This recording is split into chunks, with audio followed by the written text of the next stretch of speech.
Baiklah, Assalamualaikum warahmatullahi wabarakatuh. Perkenalkan, nama saya Fitra Duyanto. Saya dari Prodi D4 TRPL. Dan di video kali ini saya akan menjelaskan presentasi saya, yaitu tentang penjadwalan dengan sistem operasi menggunakan algoritma HRN atau High Ration Next. Nah, pertama-tama, apa itu penjadwalan? Penjadwalan proses adalah kumpulan kebijaksanaan dan mekanisme pada sistem operasi yang berkenaan dengan urutan kerja yang dilakukan oleh sistem komputer. Penjadwalan bertugas memutuskan proses mana yang harus berjalan, kapan, dan seberapa lama proses itu berjalan. Tujuan dari penjadwalan tersebut yaitu memastikan proses tersebut harus berjalan dan mengatur kapan mulai dan akhir sebuah proses tersebut. Nah, kriteria proses. Sasaran utama dari penjadwalan proses yaitu optimisasi kinerja sistem komputer. Nah, di kriteria optimisasi kinerja ini ada banyak macam, yaitu adil atau fairness, efisiensi, waktu tanggap atau response time, turnaround time, and throughput. Nah, adil fairness yaitu setiap proses yang mendapat giliran yang sama dan adil. Kemudian efisiensi yaitu penggunaan waktu CPU atau proses CPU time seoptimal mungkin. Atau bisa saja dengan efisiensi merupakan proses dihitung dengan berapa perbandingan rasio waktu sibuk pemrosesan. Nah, C. Waktu tanggap. Waktu tanggap adalah waktu yang digunakan untuk pemakaian secara interaktif. Waktu yang dihabiskan dari saat karakter terakhir dari perintah dimasukkan program atau transaksi sampai hasil pertama muncul di layar terminal. Dan D. Turnaround time. A. Waktu yang dihabiskan dari saat program atau job mulai masuk ke sistem sampai proses diselesaikan sistem. Nah, waktu sama dengan waktu yang dihabiskan proses berada dalam sistem. E. Throughput. Throughput adalah jumlah kerja yang dapat diselesaikan selama satu selang atau unit waktu. Nah, cara menghitung throughput yaitu jumlah proses atau job pemakaian yang dapat dieksekusi dalam satu unit atau interval waktu tertentu. Nah, di sini ada tipe-tipe penjadwalan. Di sini ada 3 tipe penjadwalan yang dapat berada secara bersama-sama pada sistem operasi yang kompleks, yaitu pertama penjadwalan jangka pendek, penjadwalan jangka menengah, dan penjadwalan jangka panjang. Nah, penjadwalan jangka pendek yaitu bertugas menjadwalkan alokasi pemproses di antara proses-proses ready yang terdapat di memori utama. Sedangkan penjadwalan jangka menengah bertugas menangani proses-proses swapping. Penjadwalan jangka panjang yaitu penjadwalan yang bekerja terhadap antrian batch dan membeli parts berikut yang harus dieksekusi. Strategi penjadwalan. Ada 2 strategi penjadwalan, yaitu penjadwalan non-preemptive dan penjadwalan preemptive. Penjadwalan non-preemptive atau run to completion, proses yang sedang berjalan tidak dapat disela. Dan sekali proses berada di status running, maka proses tersebut akan dieksekusi terus sampai proses berhenti. Nah, penjadwalan preemptive itu proses yang sedang berjalan dapat diambil alih proses lain atau disela yang mempunyai prioritas lebih tinggi.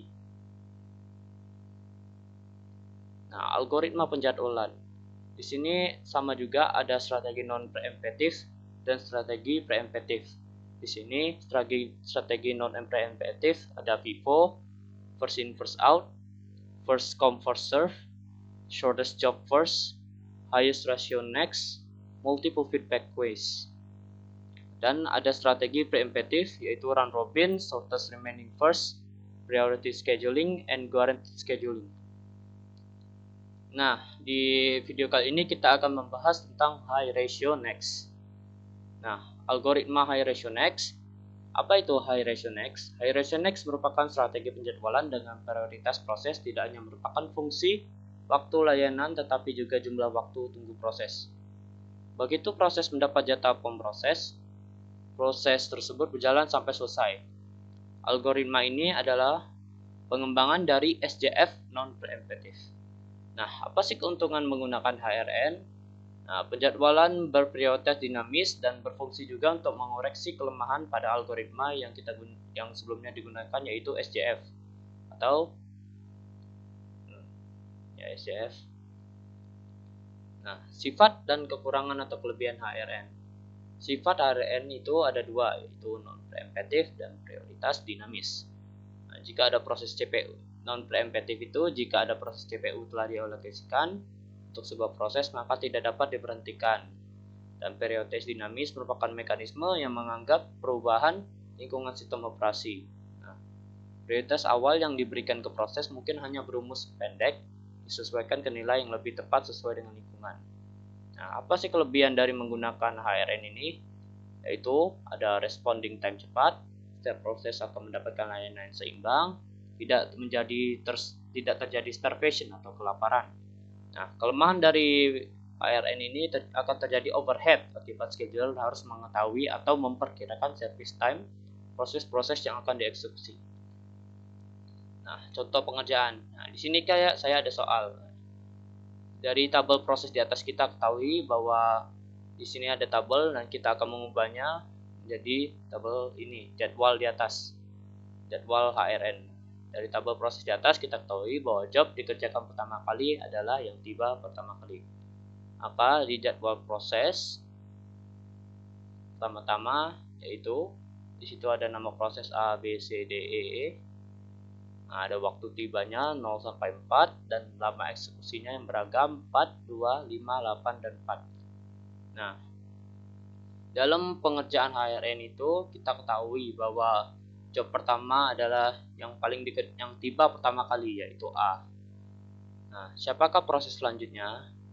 Untuk itu kita menggunakan rumus yang di samping itu yaitu prioritas RP sama dengan S plus T atau waktu tunggu plus waktu layanan dibagi waktu layanan. Nah, bagaimana cara mencari RP? Pertama kita tentuin dulu rasio penaltinya. Rasio penalti B, C, dan D, dan E. Kan selesai eksekusinya dalam 4, jadi kita kurangi aja 4 kurang 1 untuk C 4 kurang 2 dan seterusnya. Nah, setelah mendapatkan hasilnya kita buat tabel untuk menghitungnya, yaitu waktu sia-sia untuk yang rasio tadi kita hitung. Nah, kemudian kita menghitung rasio penaltinya itu menggunakan rumus tadi. RP sama dengan S tambah T kurang T dibagi T. Nah, di sini ada 3 ditambah 2 kurang 2 sama dengan 2,5. Dibagi 2 sama dengan 2,5. Nah, kita bisa dilihat sampingkan rasio penaltinya tersebut yang tertinggi adalah job B. Maka proses kedua tidak ditempati oleh B. Nah, hasil RP1 adalah B. Nah, untuk mengisi di jadwal tersebut dari mulai eksekusi A yaitu 4 yang sebelumnya, waktu selesai eksekusi tersebut diisi 6. Cara mendapatkan selesai eksekusi itu kita menambahkan hasil mulai eksekusi dengan lama eksekusi 2 ditambah 4. Dan untuk mencari TA-nya kita tambah aja yang selesai dikurang waktu tiba selesai eksekusi. Dan untuk selanjutnya sama juga caranya dengan tadi, tapi dimulai dari selesai eksekusi sebelumnya, selesai eksekusi yang B. Nah, kita buat tabel menghitung RP seperti berikut. Pertama, rasio penalti kita mulai dari C, berarti 6 dikurang 2, 6 kurang 3, dan 6 kurang 4. Nah, setelah kita buat tabelnya, kita hitung lagi rasio penaltinya, kita cari manakah yang paling besar. Nah, bisa kita lihat di samping dari rasio penalti kedua ini, yang tertinggi adalah job C. Maka proses tersebut dikerjakan sampai selesai. Nah, selesai eksekusinya itu 11. Seperti yang tadi itu, nilai mulai eksekusi ditambah dengan lama eksekusi di 11. Nah, untuk selanjutnya itu juga sama. Jadi ya berarti D itu mulai eksekusinya dari 11 karena C-nya mulai dari 11, selesai eksekusinya C-nya 11. Jadi nanti D-nya itu 11 dikurang 3, E dikurang 4. Nah, Setelah itu kita tentukan mana yang paling besar dan masukkan ke dalam tabelnya lagi. Maka outputnya nanti akan begini. C sama dengan 11, selesai instruksinya 11 dan 9. Nah, E-nya yaitu selesai instruksinya 15 dan TA-nya 11. Nah, sama juga ini itu D harus berlanjut. Nah, itu untuk video kali ini kesimpulannya yaitu kita tahu tadi cara mengisi tabelnya sudah tahu, cara contoh pengerjaan HRN sudah tahu, apa itu penjadwalan juga sudah tahu ya.